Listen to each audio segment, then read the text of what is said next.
जदि किछि भात बळी जाइछि कौन करिवे बोली भाबुचंती ए रेसिपी दिने बनै देखंतु एते टेस्टी लागिबो जे बळका भात रे बारंबार ए रेसिपी बनैबा को चाहिबे।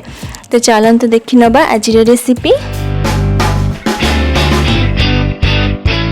तो एठी गोटे कैप्सिकम को छोट छोट करी काटी नेछि, गोटे गाजर, किछि बीन्स आ दुईटी बड़ साइज रे पियाज को छोट छोट करी काटी देछि। एठी दुईटी कंचा लंका आ धनिया पत्र को मध्य छोट छोट करी काटी नेछि। एठी हाफ कप सोयाबीन को आधा घंटा पई गरम पानी रे बतुरेई भल से चिपुड़ी छोट छोट करी काटी नेछि। 2 बड़ चम्मच अदा रसुन रा पेस्ट आउ एठी किछि बळका अरुआ भात नेछि। आपण एठी बासमती चावल भात भी नहीं पारिबे। ए भात को लंच रे बनैथिली, एबे डिनर रे बनौछि। प्रथमे तो गोटे कड़ाई रे गोटे चम्मच रिफाइन तेल देबा, गोटे बड़ चम्मच गुआ घी देबा। घीर बहुत भला फ्लेवर आसी थाए। आपण चाहिए तेल न दे खाली घी रे भी बनै पारिबे। गोटे चम्मच जीरा देबा। तेल को आमे चारियाडे लगेई नेबा। तेल एमती लगेइबा द्वारा भात कड़ाई रे लागिबनी, पूरा नॉन स्टिक परी काम करिवो। तापरे दुईटी तेजपत्र आउ कटा पियाज को देबा, कटा लंका देबा। पियाज सॉफ्ट हे आसिले अदा रसुन रा पेस्ट को देबा। अदा रसुन रा कंचा स्मेल जिबा पर्यंत कसी नेबा। तापरे आमे सब परिबा को देबा।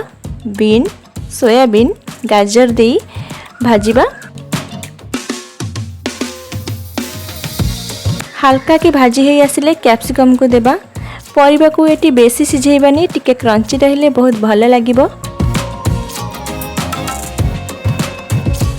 एबे सेथिरे 2 चम्मच सोया सॉस, गोटे चम्मच चिल्ली सॉस देबा आ गोळै नबा।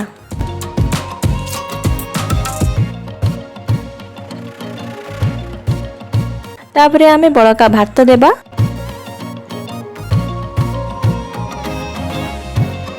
स्वाद अनुसार लुण, मरीच गुंड आउ किछि धनिया पत्र को दे गोळै नबा। एठी हमर बळका भात रे फ्राइड राइस रेडी होई गला। गोटे प्लेट रे सर्व करि नेबा। सांग माने वीडियो जदि पसंद आसे वीडियो को लाइक शेयर और चैनल को सब्सक्राइब करबा को भूलिबेनी। एमिति नुआ नुआ रेसिपी वीडियो देखिबा पई हेले सब्सक्राइब कला बेले पाखरे थिबा बेल आइकन को क्लिक करि नेबे। त मु जेबे भी वीडियो अपलोड करिवि आपनका पाखो को प्रथमे जिवो। तो पुणी आसबि आ गोटे नुआ रेसिपी नहीं। रहुची। धन्यवाद। जय जगन्नाथ।